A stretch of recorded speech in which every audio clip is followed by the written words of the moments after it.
Hello fellow YouTubers, this is a quick video I'm gonna do of a pickup that I did recently. Like you can see, I picked up a Mega CD.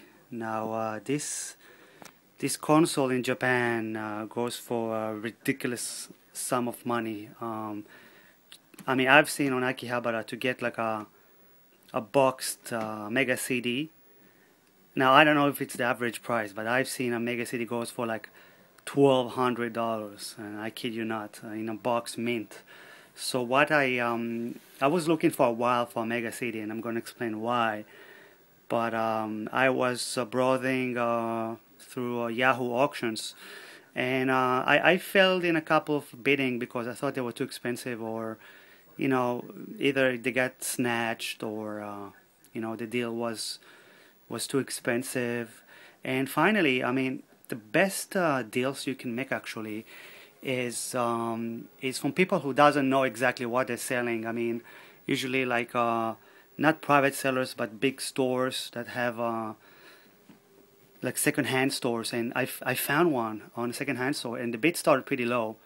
And the thing is, the guy said that he didn't test the Mega CD, and it was lacking the power adapter, but it looked brand new, but it was untested. So I bidded on it, and there was another bidder, and we had a pretty ferocious bidding battle between us. But I was pretty aggressive. I mean, every time he bidded, I immediately put a bid up to him, and I ended up getting it for $100. And I didn't know what to expect, and it finally arrived, and the box is pretty much almost brand new. Kid you not, it's completely brand new, like you can see. And I open it, and yeah, no power adapter. And I immediately hooked it up. Now I have a spare Mega Drive, like you guys can see. And well, I first of all connected to my default Mega Drive, the switched one, and off the bat, I mean, I used my other Mega Drive's power adapter, and I was reading on the internet it's exactly the same power adapter, the normal Mega Drive one. So I hooked up both Mega Drive and Mega CD, and it didn't work, and there was no response. Like you can see, this is my modded Mega Drive. There's a bunch of cable coming out, but it's still connected pretty flawlessly to the Mega CD. So I didn't understand what's going on. So I was kind of bummed. I was like, man, I spent $100 for nothing on a machine that I was looking for a long while. But then I was like, wow, I'm naive. I'm just gonna it's a no-brainer. Just try the one that I didn't mod, my other Mega Drive, and like you can see, now it works with absolutely no problem, beautifully. So I have my Japanese Mega CD connected via Mega Drive. I have it still connected to the XMD1, which give better image, and directly to the BNC adapter. I mean BNC connection to my PVM. So the image is really stunning. Now, why getting a Mega CD? I mean, you can kind of say that it's a failed console. Not really failed, but when it came out, not a lot of people could afford it, and I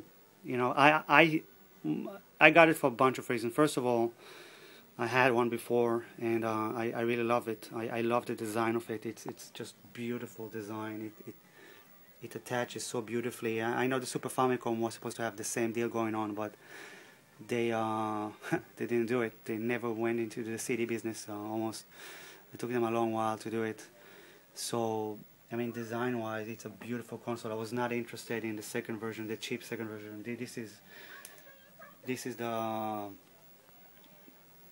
automatically loaded version. So it's just beautiful. It's a beautiful console. And in terms of game, well, it's exactly up the alley of a shmupper. Talking about the failed console, if you're talking about super graphics, I own a Super Graphics actually, and I think all the games with Super Graphics are rubbish. I think I think the normal PC Engine is much better. So in terms of shmups, I mean, wow, I mean, there's not many, but I mean, outside of shmups, there's only a couple of other games that are worth playing to mention. You can mention Sonic City, which I'm gonna get eventually. I used to have it before. It's a fantastic game. But in terms of shmups, there's three really good shmup. You're currently seeing Soulfeast. I was owning Soulfeast for a while now. Before I owned Mega City. So this is Soulfeast. I haven't played it that much, but it looks pretty promising. It's not the best one, but it has good animation scene, good music, and it's got some cool stuff going on in this game.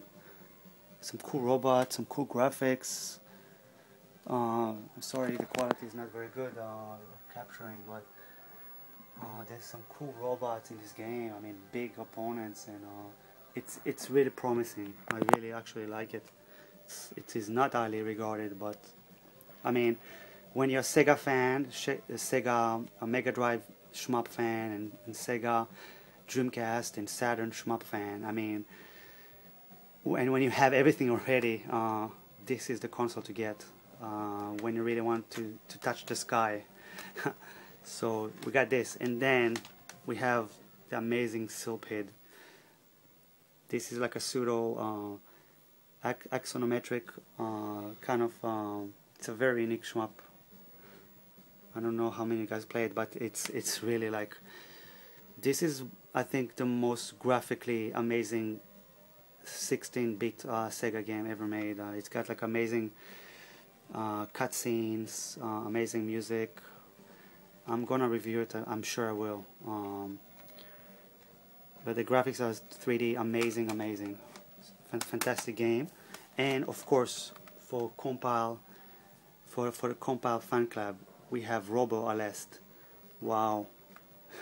I haven't even played it yet, but I'm so excited. I mean, I'm a huge Compile fan. I mean, if you're a shmup fan, no need to say more. I mean, Compile is one of the best shmup makers, and yeah, I mean, these three games are really worth getting, for me anyway, for an average shmup fan. And then, this game, like, this was like $10. These games are worth, like, each one, like, I got it, each one for like $10. And then, you know, it's a really fantastic deal. I'm very happy, I'm very psyched about it. I didn't know what to expect, but it was a good gamble. It's a fantastic snatch, you know. So, yeah, and this is not over yet. I was in Akihabara today. I found like a couple of cheap games that I really wanted to get for the Mega Drive. And first one is Castle of Illusion. I mean, this game is really fantastic. Great ambience, great graphics, great music. This cost like $7, even less. So I'm really glad I got it. And Shinobi 2. Again, I played it on emulation, so I know it's good. I'm really glad I got it. And then, as if I didn't spend enough money, they finally released in Akihabara in Japan. They released NG Dev games, the new ones, the re-release of Last Hope. Faginaris very kindly gave me a burned copy of it, and I was really impressed. The first game is really rubbish. The normal, I own the first Last Hope, and I was always like, man, this is too bad. This game is a big miss. Could have been so much better, and it is so much better. This is a fantastic game.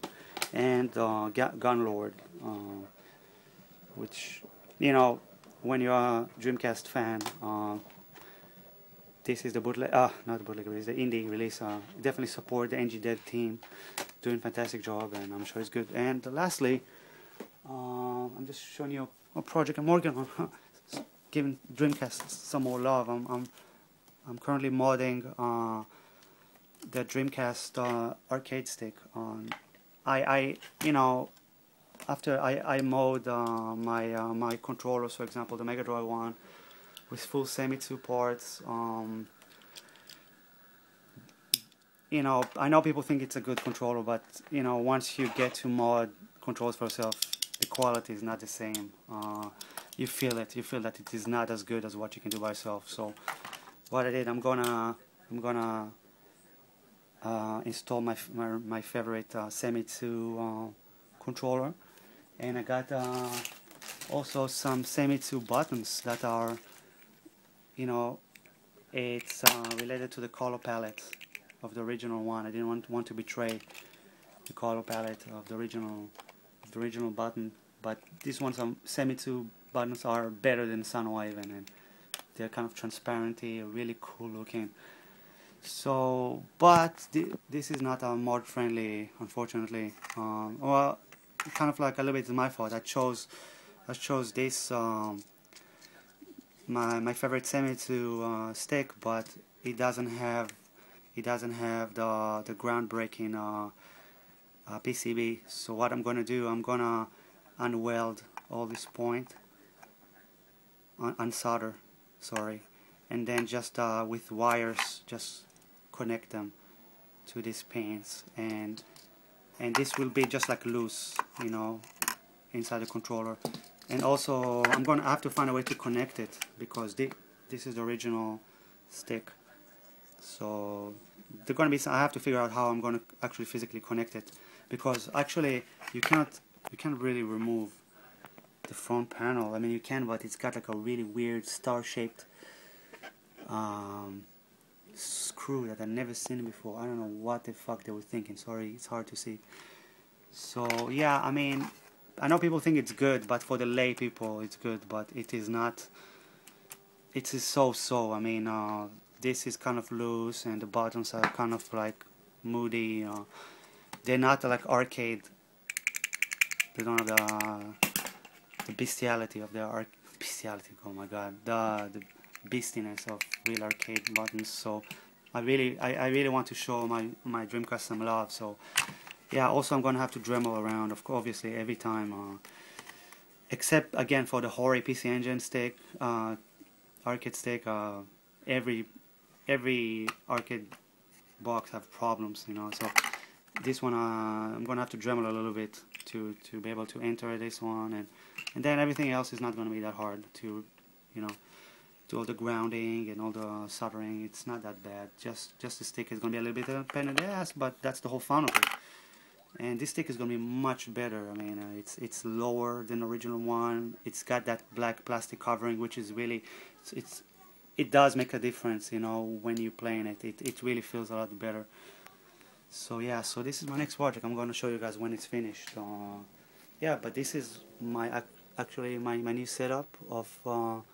I'm gonna have to use both. I'm just using this one for European games, which I'm only using one actually for Chaos Engine. But I'm so happy about this Mega CD. It's brand new, pretty much brand new, and you get the awesome shmups for the Mega CD. I'm really happy about it. So thank you guys for watching. I'll talk to you guys soon. I'm hardly playing. I'm mostly changing diapers lately. But yeah, thank you guys for watching. Stay in touch. Bye.